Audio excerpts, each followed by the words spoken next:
Hey everybody. It's been a long time. Uh whew, having some anxiety today. I've been gone for a while and I was working a lot. Like from the last time I'd uploaded my video, I was pulling like 16-hour shifts, 12-hour shifts, and it was like back to back. So I was so tired. I didn't have time to really do anything. Time to even really live, actually. And January, I ended up losing my job. And my depression and anxiety had gotten so bad at that point. I went and spent 5 days on the 5th floor of the hospital, which is a psych ward. That stay didn't help anything at all. So whenever I got out of that, I started immediately looking for another job instead of trying to focus on my mental health, because I was, I had to pay bills. So I ended up getting another job, and it was the same thing. Basically, I was working 6 days a week. Never really had time to do anything, never had time to enjoy anything. And it got so, like, it was pretty bad things that happened at that job. Like, I was getting kicked in the shins every day, grabbed by the throat. Yeah. So I really couldn't take it there anymore. So I quit there and came back to my old job, and it's still 16-hour shifts. I don't know, but I've got to pay my bills. I've got to be able to take care of myself. But recently I just moved. I moved in with a roommate. He's a really good friend of mine. We work at the same place together. So yeah, something else happened within that time too. I bought a car in November, and they told me, we will send you your license plate and your tags in the mail. So I waited and waited, and I called them, and they said, we haven't got to it. We're trying to get to it. Just give us some time. And I gave them plenty of time. Well, my temp tags ran out, and I got pulled over, and I was given a citation and a court date. So I was told if I paid the citation off, I wouldn't have to go to court. I went to pay the citation off, and the officer put an entirely different car on the citation. He put a 2019 Ford Escort, and that's not what I drive. And I had to call him back, and he said, I'll get it fixed. Don't worry about it. Well, I took that as he was going to fix it all. I wouldn't have the court or anything like that. So I didn't go to court. Well, I ended up backing into my coworker at work, and we had to call the cops. And when they came, they were like, you have a bench warrant. So they had to take me in, get me fingerprinted, mug shot. My dad got me out that day. Like, I didn't have to go sit in a cell or anything. My dad was there before I got there, actually. So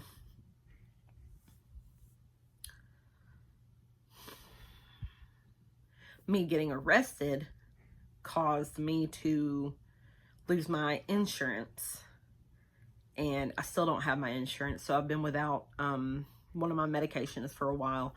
It's lurasidone. I'm on 3 different antidepressants. I take lurasidone, sertraline, and mirtazapine. And sertraline and mirtazapine is Zoloft and Remeron. I can't remember what the Larisodone is generic for. So my anxiety and depression has been like out of control lately. And it's like, you know, I expect almost nothing but bad things to happen. And I think that's why my anxiety is so high, because it seems that I always get the crappy end of the deal.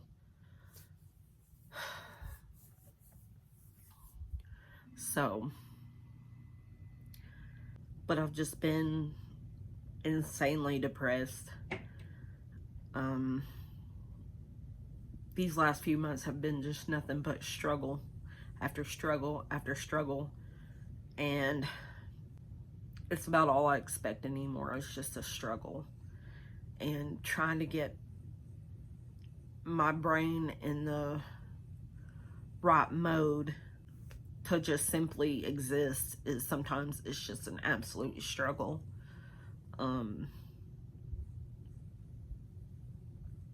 Like even with me sitting here right now talking, I'm just so anxious. And as far as talking about my ex,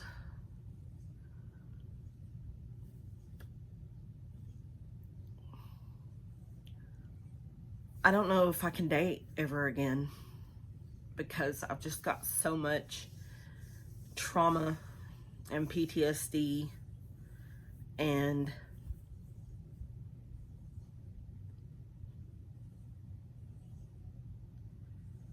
you know, coming out of that, I feel I'm ruined from being in relationships, because I haven't really been with anyone since. And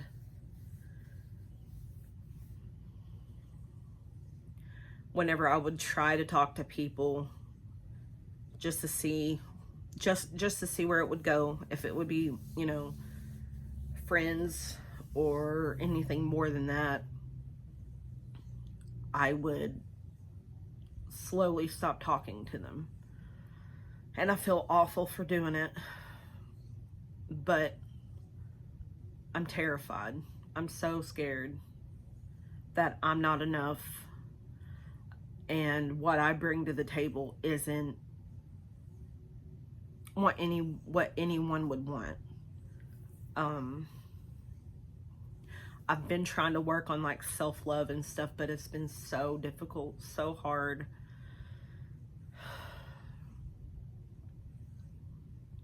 And then it's, you know, looking at the world, and the world is going to crap, and it doesn't seem like anything is getting better. And I'm terrified. Like, within the next few years, it's not even going to be possible for anyone to survive, basically. But, I mean,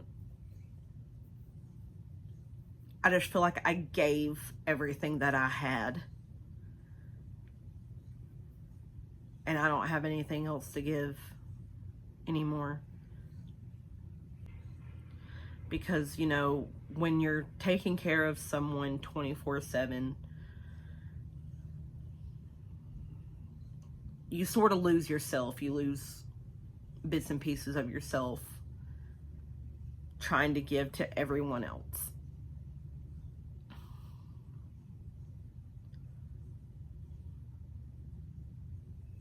And in that point in my life, you know, I was isolated from a lot of people most of the time. And it really hurt some relationships. I have regrets with my mom that I'm never going to be able to fix, and it kills me. But I've been pulling away from everybody. My sisters, my friends. I mean, things were hard before between me and my dad, but now it's like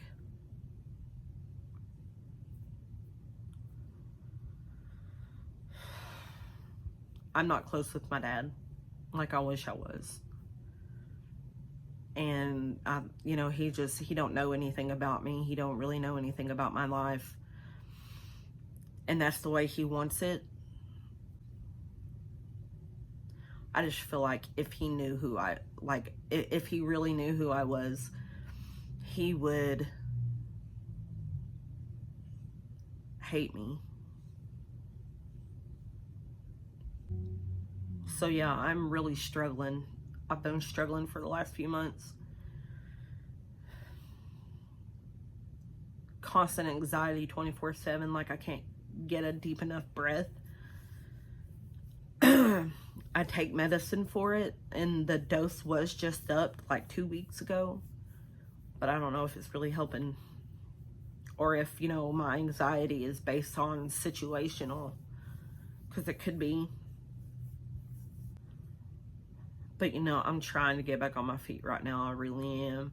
It's just a lot to try to get through.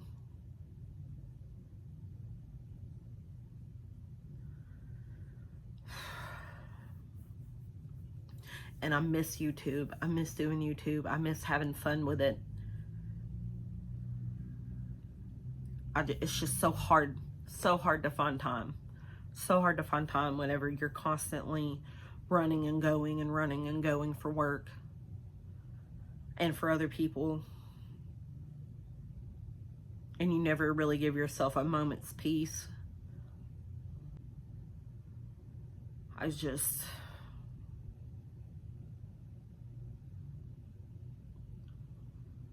I'm really trying. I'm really trying to come back from this, and it's extremely hard.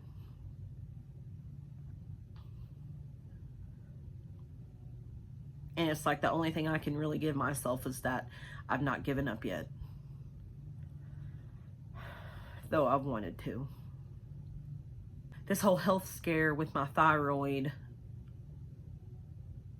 where I've lost my insurance, I've not been able to get my scans. So, and I've been hurting a lot in through here, like it's sore, it hurts to swallow sometimes, my throat's a little sore. So yeah, I'm worried about it. And, you know, a messed up thyroid can also mess with your depression and your energy and all kinds of stuff. My sister just had her thyroid taken out. My great aunt's exploded on her like a month ago. So thyroid problems run rampant in my family. And it's like, you know, I've already went through renal failure. And I was losing a bunch of weight. I was doing so good. And I was on this medicine called Ozempic. And I was losing weight, but I wasn't eating because the thought of food made me sick and made me want to throw up. And I've known a whole bunch of other people who's been on it, and it's made them sick. And after I got over it making me sick, like, yeah, my appetite was shot. I did not have an appetite, but I was losing weight on it.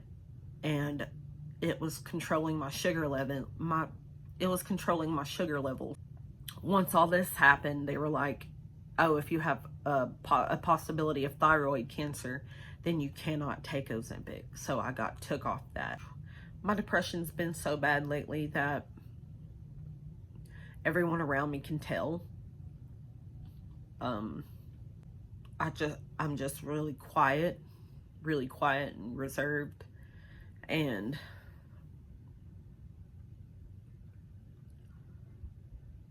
just so scared 24/7. Existing is difficult and living is scary. But you kind of have to do both. You have to.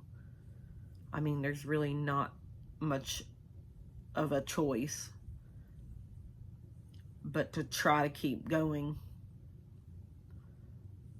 when you don't have anything keeping you going forward. And My great niece was born recently, and she was only 24 weeks, and she's been struggling bad. She's been struggling. And she was born the beginning of July, and she's still in the hospital, and they're saying that she could be in the hospital up until October or November. So that's got me stressed out too. And my other sister's just really going through a lot, and I'm worried about her, and I just feel like there's not a day where I'm not worried.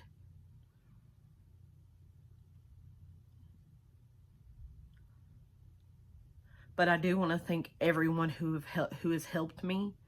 That fundraiser was absolutely unexpected and greatly appreciated.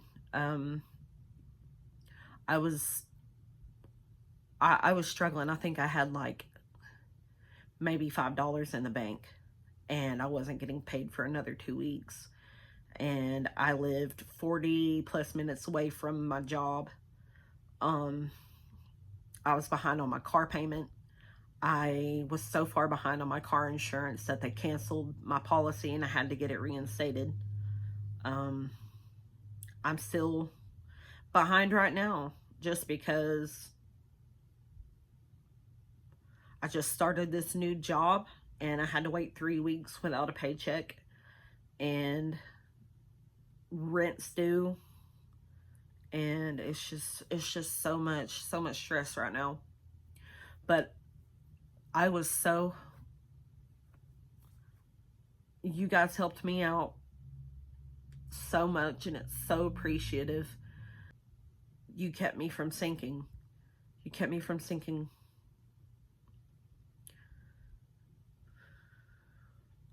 And it makes me realize that that there is good in the world. There is people who care, even when I feel like there's not.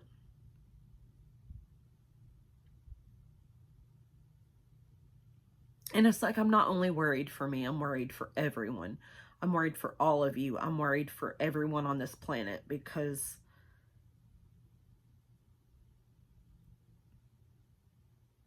we're all in trouble. We're all in trouble. And there's so many people out there who don't see it. And it's like, once the rose-colored glasses come off, you can't put them back on. You see the world as it is, and you see what's going on.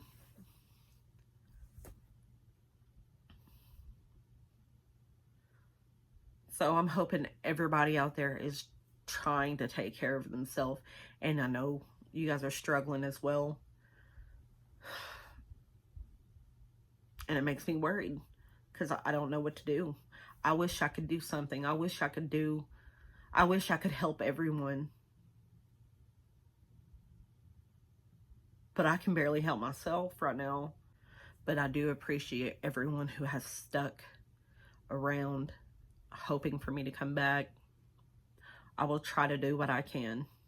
I will try to upload when I can, and I'll try to make it entertaining. But it's been a really hard year and a half. Yeah, year and a half.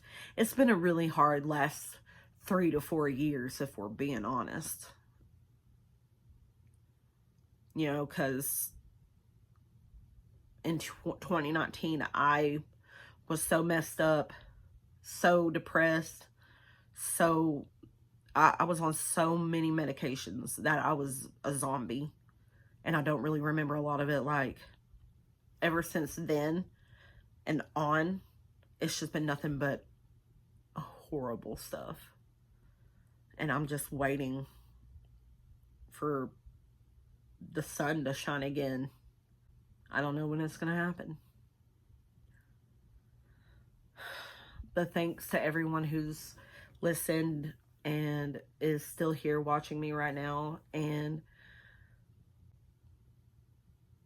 thank you to everyone who's been rooting for me. It means a lot. It means a lot, and it tells me that there is still hope. So thank you guys, and I will see you next time.